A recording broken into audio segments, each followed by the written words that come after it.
Lay back, unwind, groove to the rhythm, it'll soothe your mind. Live, laugh, light, throw some shade along the way. Oh, please behave, some might say. Oh, let's go. It's time to turn on your radio. Vibes will flow, just so you know. You're kicking it with K, that's all I'm gonna say. Let's go. Hey everybody, thank you again for tuning in to Kicking It with K Marie podcast. Of course, I'm K Marie. Like, who else am I going to be, right? It's called Kicking It with K Marie. So again, thank you everyone. I do appreciate, and I say this all the time, and some of you might be tired of hearing it, but I'm going to say it anyway because I'm just really appreciative of everybody that watch the podcast, everybody that supported by sharing it, by subscribing to whatever streaming platform that you are listening to it on. You telling others about it. You know, we're all heard all over the world, you know, a few other countries, you know. And I just thank you so much. And I thank you for making it what it is and about to, you know, making it even more where we can reach even more people. And I thank you for that. Here at Kicking It with K Marie podcast, we just focus on issues that have something that deals with our community. Now, I know other people have other races and other cultures who listen to my podcast as well, but my main focus is to get the word out to my community. And I know that everybody else can use the information that's being brought to you. But I am a firm believer that every conversation, every talk that you have, every kicking it session where information is given, that can spark change. You know, it only takes one person. So, I'm a full believer of that. And as you know, we are winding down on the safety series for the month of November. And I hope you all enjoy this series. It's been a blast to record.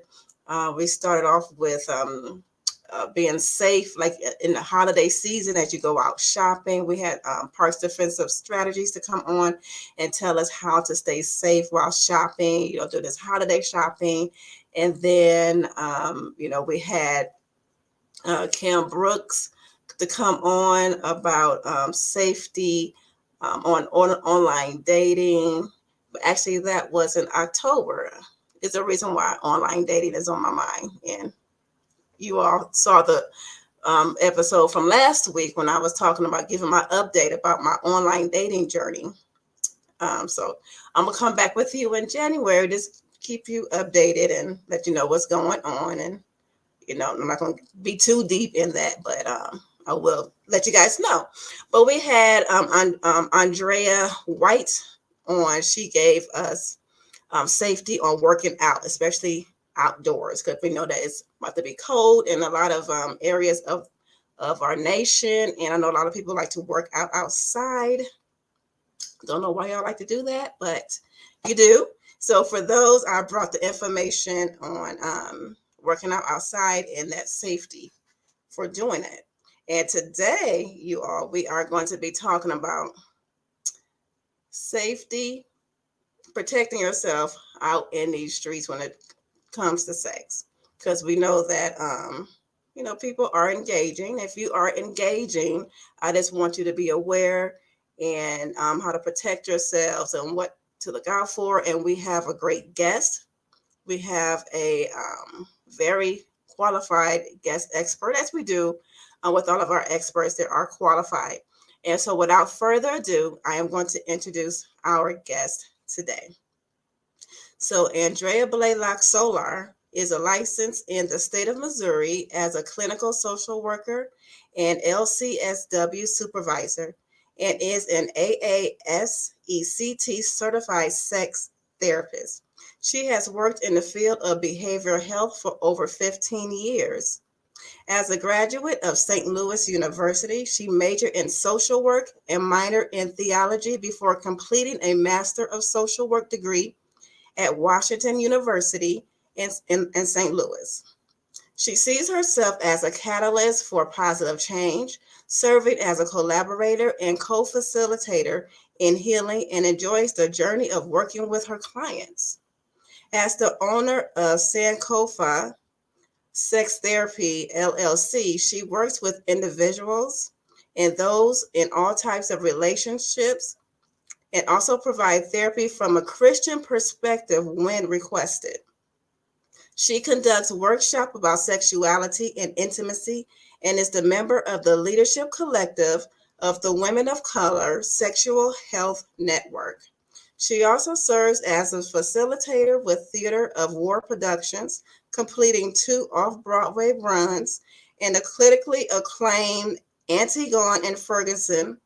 And in addition to being your hashtag, your favorite sex therapist, she is a hunter of fabulous earrings and a baby sneakerhead. She really is, because if you are watching it, you're going to see the earrings she have on today, and they are dope. So, ladies and gentlemen, without further ado, DeAndrea. DeAndrea, how are you? Good. How are you? I am great. I am Good. great. Show off the earrings. Show You off the know, gotta earrings. All right. gotta let you see them a little bit. Right. When I first read your bio, it was, I was reading down and it says Hunter. I was like, oh, she hunts? Just earrings. Right, That's right. it. I was like, read it That's it. all. Okay, read it all. But, but Hunter of Earrings. And then another thing in your bio that caught my attention. So you do off Broadway? Yeah. So I was I've had the privilege of participating. Excuse me, in a couple of shows, but one called Antigone and Ferguson. And we had 2 off Broadway runs, one in 2018 and one in 2019. And I serve as a facilitator. We have conversations with the audience after each performance. And I also serve as a member of the chorus. I sing. And it's been an amazing journey. We had our first performance in September of 2016, and I thought it was just a one-off thing, Yeah. and it just blew up from there. So yeah, I've had an opportunity to be off Broadway. Okay, woman of many talents. I too am a singer, and Oh, awesome! and I'm just all around creative. Period, I though. got you. Working. I have my own production company. Working on writing a movie, a screenplay, and developing other things. So I Awesome. am a full believer in whatever gifts and talents that you have, use them all. You're not Hmm. just pigeonholed into one thing. You if you have multi talents, use them all in some type of way. So, and I I see agree. you're doing that. Yeah, yeah, absolutely. All right. And before we go even further, I want to give out your social media handles. So on Instagram and Twitter is at Sankofa. That's Sankofa sex. And Hmm. on YouTube, you are ask a sex therapist. Yes. And then do you have a your website? Yeah, my website is sankofasextherapy.com. That's SANKOFA sextherapy.com. Okay. So I know you're a licensed therapist. Hmm. And so what made you want to get into sex therapy in addition to, just like a behavior health type? Yeah, so my senior year of high school, I knew I wanted to go into a counseling profession of some sort. Initially, I thought it was going to be through psychology, and then I took a psychology 101 course, and I think it was the professor, but it just wasn't it wasn't quite there. I was like, I don't know. Okay. But as a psychology major, I had to take an introduction to social work course, and that made more sense to me, just the way that the ideas were presented. And so I knew I wanted to go straight through after my bachelor's in social work and get a Hmm. master's in social work. And I was on campus. I went to St. Louis University, talking with one of my line sisters, who's also a sex therapist. Okay. And but we were just talking about, future plans. We were both going to Washington University in St. Louis for our master's in social Okay. work. And I said, yeah, I think I want to do like marriage therapy, focusing on couples. And she said, well, I think I want to do sex therapy. I said, you want to do what? Uh-huh. What is this? And so neither one of us really knew a whole lot about it, but Right. it piqued my interest. And so while in graduate school, I took a human sexuality course with the professor. She remains one of my mentors in the field, but she's an active certified sex therapist and sex therapy supervisor.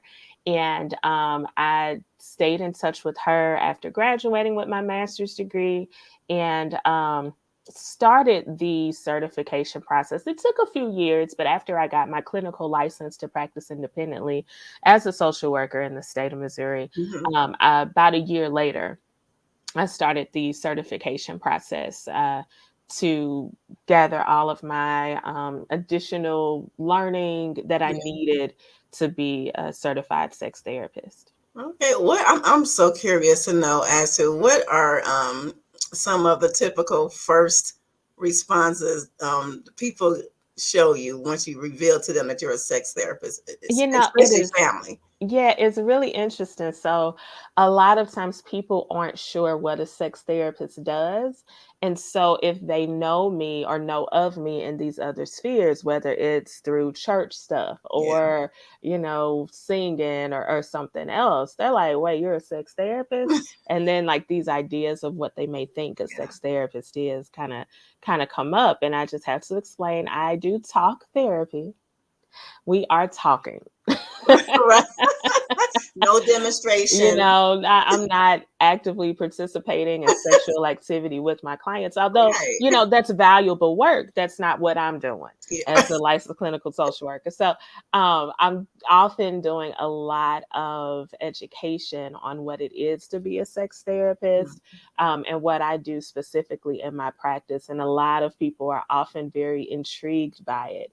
I just have a lot of questions, and so yeah, that's the initial reaction.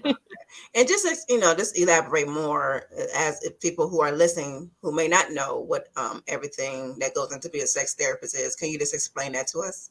Yeah, so as a sex therapist, I am a licensed mental health professional who has had additional training in the areas of sexuality and relationships so that I can work with individuals and those in all types of relationships. Work toward their own self identified goals as it relates to sexuality. So that could be related to inability to orgasm or mismatched libido if I'm working with someone who's in Mhm. relationship. That could be other orgasmic difficulties if it's related to like rapid ejaculation or just so many different types of Mhm. sexual dysfunction. It could be pain with intercourse Mhm. for various people with vulvas or people with other body parts. And Yeah. so just really focusing on diagnosable sexual dysfunction and helping people to work toward their self-identified goals as it relates to that. What is the most dysfunction that people come to you with? I would say the most frequent issue that I see in my practice, it waxes and wanes, it comes and goes, and I have different seasons. So I've had a lot of mismatched libido. Mhm. I've had a lot of uh, women coming in with questions about their desire, Mhm. and they're thinking, was something wrong with me because I'm not wanting to have sex, or different issues like that. And also infidelity, so recovering from infidelity, or looking at different paths to move forward, with the relationship if they're deciding to stay together or to maybe separate. So those are probably the top three that I've seen recently, but it can wax and Yeah. wane. We go through seasons, and I tell you, the pandemic has been very challenging for people in relationships. So I Because yeah, because is it because they're there all the time? yeah, that's a big thing. And I think people uh, really did not understand the value of having time away from your Mm. partners, even though you may love them dearly. Yes, But yes. just having that time away, whether it's the commute to and from work or your own separate activities, being locked down often would amplify issues that may have already been there, but the Mhm, different distractions kept you in a place where you didn't have to deal with them. mhm. But then we're locked down and it's like, well, it's in your face now. Okay, we got to deal Right. with this. So, Wow, okay. So what you're saying mismatch libidos. hmm So do you see, is it safe to assume, because of society, what hmm society says, hmm is it safe to assume that is it more women? mm-mm, Right. no. So it really just depends on the couple, and then also where they are in their lives. So and also, sometimes people will come in for lowered desire, and it's not necessarily a biological reason, but it could be pointing to a relationship dissatisfaction in some way.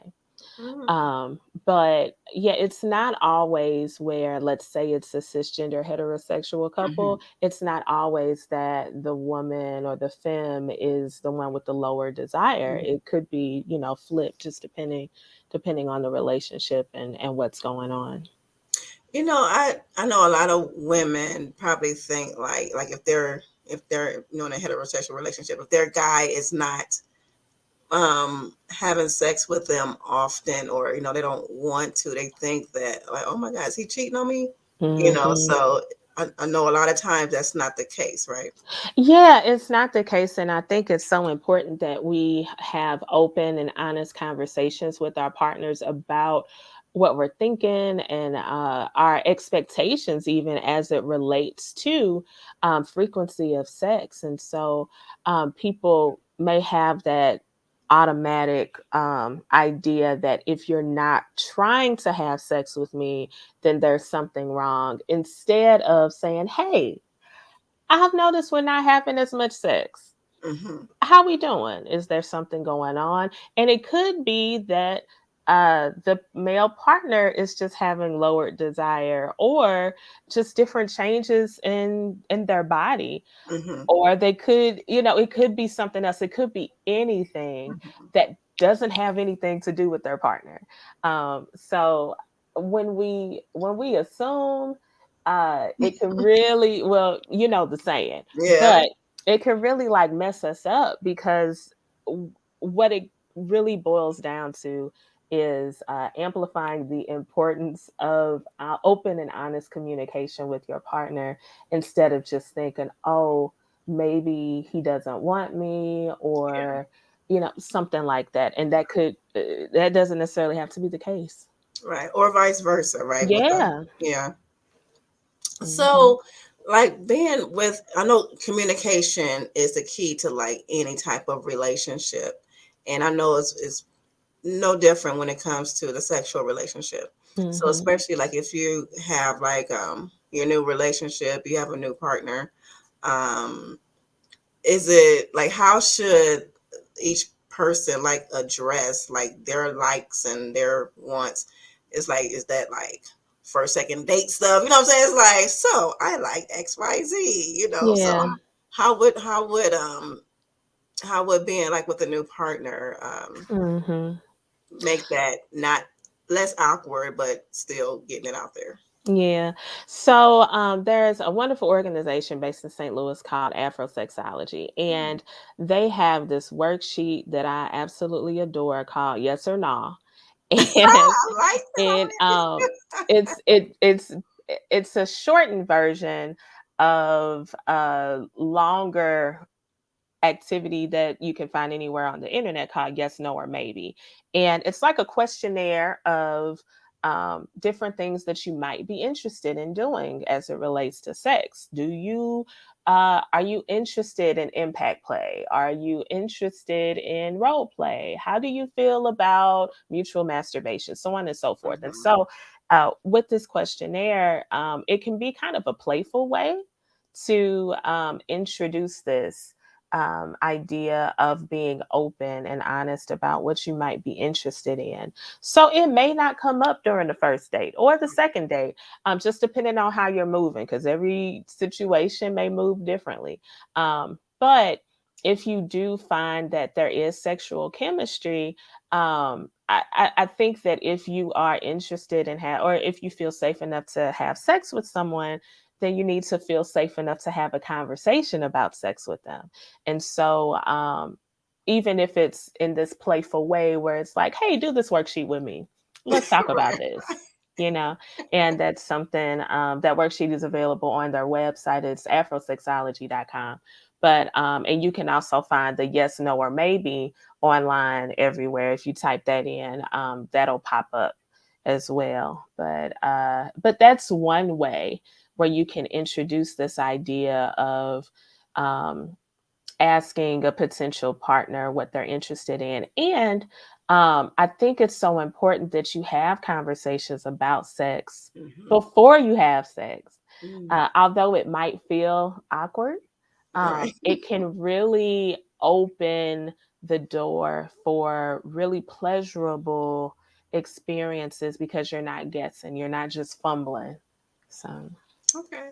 Now, so for those who have been like in relationship, married, or long-term relationships for X amount of years, and they want to, and they're seeing that like a decrease, in their sexual activity. What can some things that they can do to help, put the spark back in their sexual relationship? I'm saying it again. One, talk, communicate, right?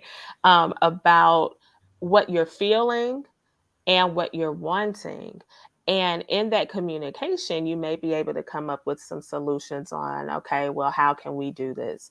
Also, another thing that I like to prescribe to my clients is something called being time. And that is a specific amount of time that you set that you plan to be with your partner outside of screens. So it can be a shared activity, it can be cooking a meal together, it can be taking a walk, it can be having sex. But you can't be sitting in front of the TV and call that being time. You can't Mm. go to a movie and call that being time, or sit in the same room, but y'all are on your separate phones scrolling through Instagram Mhm. and call that being time. That don't work. It has to be specific time where you're connecting. And so, what I've found is that when people prioritize making time for each other, sometimes that reignites the spark. Mhm. We often get so lost in the various roles that we play, whether it's the role of parent, or Mhm. if you're caregiver for Ailing aging parent, parent, yeah. yeah. Or if you are, you work hard all day and you're CEO here or teacher there, and you get home and you're still like stuck in these roles, you forget to be partner. And so, in focusing and refocusing on being partners to each other, sometimes that can reignite the spark. And I see this a lot with specifically with couples who have recently had kids, or they've had kids for a while, but they just get lost in being Yeah. parents. It's like, yeah, y'all got to be a couple. So we got to prescribe some being time so you can reconnect and be like, oh, I really do like dude, you know? Right. Like, oh yeah, that's why I fell in love with that's you. that's why we got all these kids, because I like you. So yeah. How do you, well, how would you advise someone who is in a relationship Hmm. and they just have a very selfish lover? Mm, They've talked mm. and it seems like, it's falling on deaf ears. So how would you address that person? Yeah, so I have a probably more questions than answers, but Mm, I would I would approach it with curiosity because hmm. I'm wondering if they've talked, how did the conversation go? Was it more um accusatory, or was it approaching it with curiosity, uh as opposed to, you're not satisfying me, and that's a problem, you know? Right, Because like if somebody says that to me, I don't know what my response would right. be, as opposed to, I really uh would like for us to talk about some concerns I have. I'm not always feeling fulfilled in our sexual experiences, and I just want to know how are you feeling about our sexual Hmm. experiences. And so it kind of disarms the situation, and also it uses more of the idea of I statements or I feel statements, because when it feels like you're attacking someone. It's like, Yeah. you're not making me come. Well, no, baby, you can't make you come Right, because right, you're responsible for your own orgasm, right, right? But if it's approaching it with curiosity and taking ownership of your experience, that disarms the other person. And also sometimes you might be partnered with an asshole. And so, yes, and yes, that's a whole nother situation. yes. And so, you know, you that's why I'm like, I got more questions than I have Right, right, answers, right. because of all of these miscellaneous factors that could be, at play. Um, but if you are with someone who really does prioritize you and wants to prioritize your pleasure, then we can move with the idea that, okay, I know my partner does not want to hurt me. So I can then ask this question and move forward with curiosity. As opposed to, if that they asshole, then that's Right. another situation Yes, of how yes. to deal with that. And then Hmm. also, I'm going to always suggest working with a professional, Hmm. whether that's a sex therapist or couples therapist. There may be just a lack of communication or a barrier to really finding out what's going on, and it can always be helpful to have an outside person to hold space while you're working through these issues. Yeah, makes sense. Mhm. How do you? I know a lot of women. 'Cause, you have your girls. We talk. Yeah, we do. So, and it seems to be like for a lot of women, like their partner, they skip over steps. Mm. They just want to get to the do, but Yeah. yeah, but they skip over, the sensual touching and that intimacy even before. So what do you tell that person, um the one that's not who the guy or whomever that's just getting straight to the part, so, because Yeah. So it takes us longer to warm up, so. yeah. So one thing is that I like to take intercourse off the pedestal. A lot of time we, only say that sex and everything else is foreplay. But some people have wonderful sex and they're not interested in intercourse at all because it's all sex, right? All Mm, of it can be considered sex and sexual touch. So that's the first thing. Let's take intercourse off the pedestal. mhm. Also, let's not have our sexual experiences be so phallocentric. Sex does not end when the penis ejaculates. Sex Mhm. ends when you decide that you're satisfied. And it doesn't have to be marked with an orgasm, but it can be marked with a feeling of satisfaction and pleasure. Also, well, those are the two biggest things: Yeah. taking intercourse off the pedestal and taking making it not be so phallocentric. And when you do that, when it's not focused on the penis and it's not focused on when he ejaculates, sex is over, um, you can then focus on all of the wonderful ways in which you can experience pleasure in your body. I really love the idea of sensuality because it's really just at the core of it, focusing on our five senses. Um, and sexuality is not always sexual, although we think of it in that Mm-hmm. way. But you can sensually experience a frozen grape, right? Because when Mm-hmm. you put it, I don't know if you've had a frozen. Have you had a Not frozen yet, grape before? not yet. I've been meaning to Okay. try it. Yes. So and I think of it experiencing things sensually kind of brings in the idea of mindfulness because you're focused on what is right Mm-hmm. now. You're not worried about the laundry I got to do or, Right.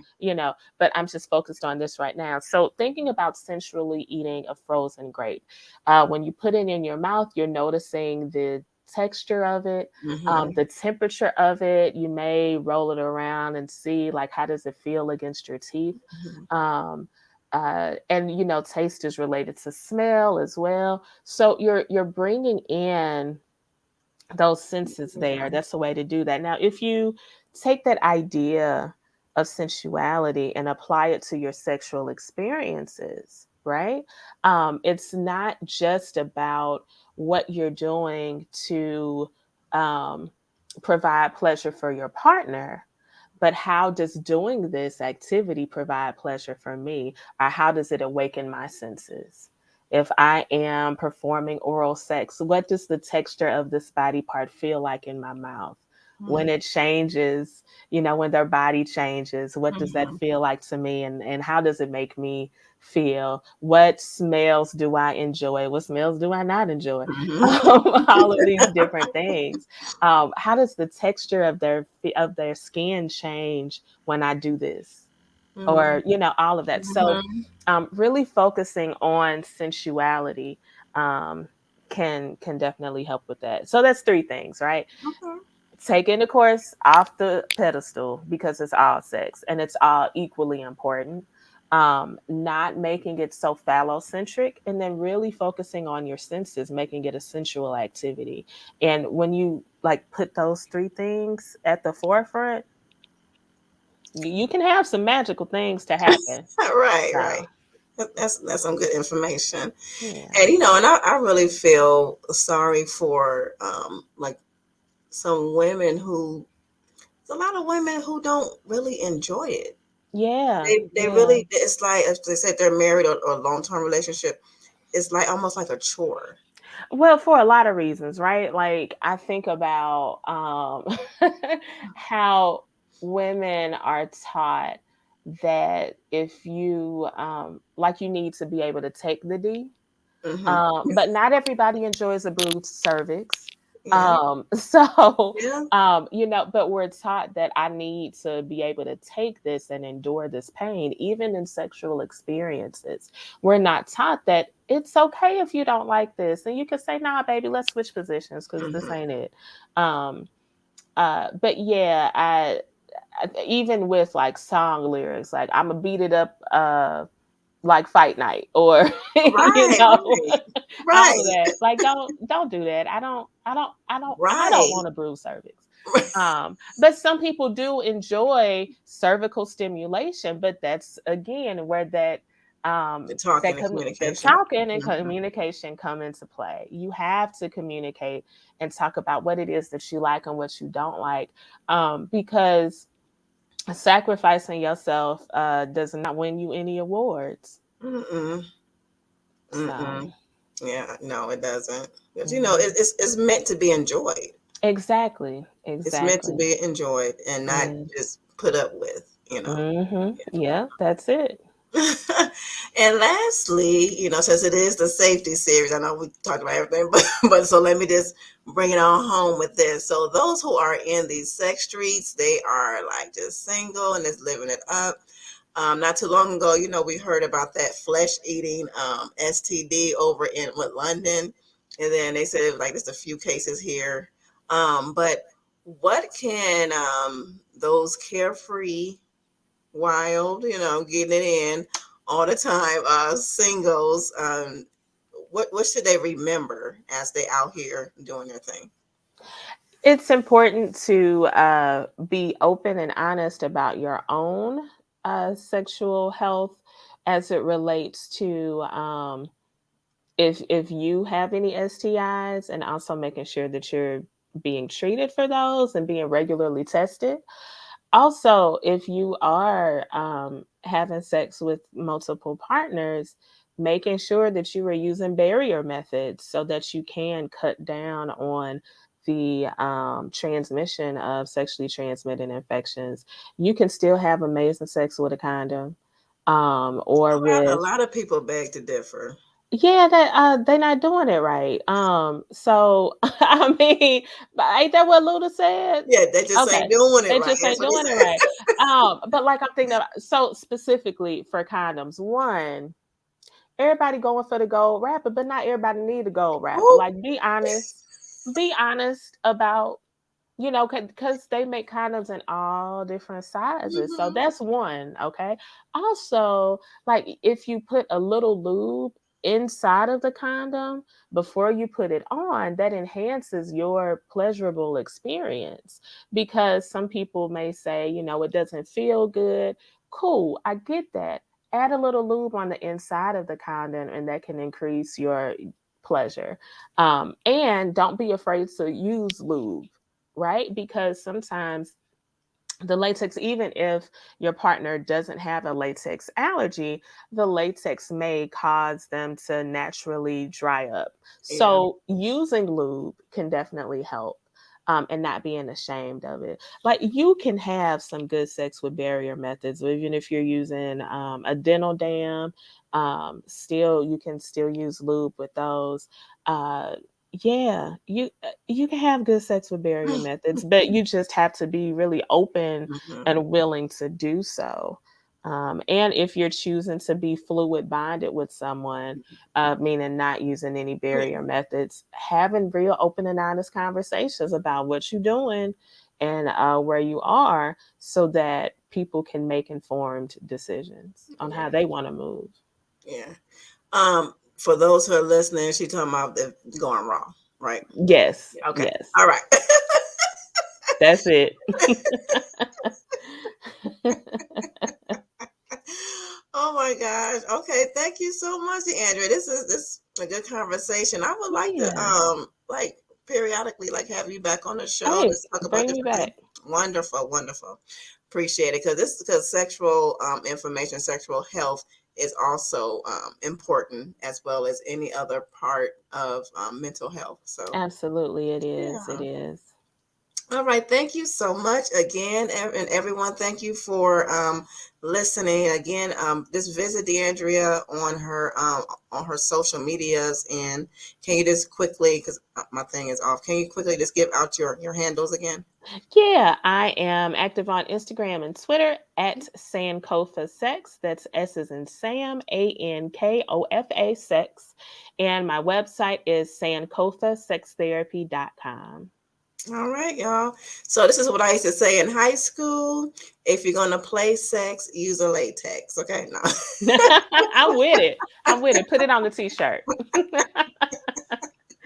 Like you said, or if you and your partner have some type of agreement, and you're open if you don't want to do that, but just always just trying to protect yourself and be safe out here in these streets. Okay, so thank you so much. We are going to come at you next month in December, which there's some Christmas stuff. I love the Christmas season, so I'm going to do all things Christmas every week. Okay. So thank you, DeAndrea. Again, everyone, go to her Instagram, go to her Twitter, go to her YouTube, just flood her. And I see you have your t-shirt. Yeah, I do. My little hashtag, your favorite sex therapist. All right. Yeah, and she's one of mine. I like what I heard. So Thank you. all Thank right. you. Until the next time, everyone, be safe. Have a great weekend, and have a great Thanksgiving if you celebrate it. But us in the Black community, we just like the day off and just get together and then eat. We're not celebrating nobody's yeah. So all right. Bye. Oh, let's go. Let's go. It's time to turn up your radio. Turn up the radio. Just so you know, you're kicking it with Kate. That's all I'm gonna say. You're here now.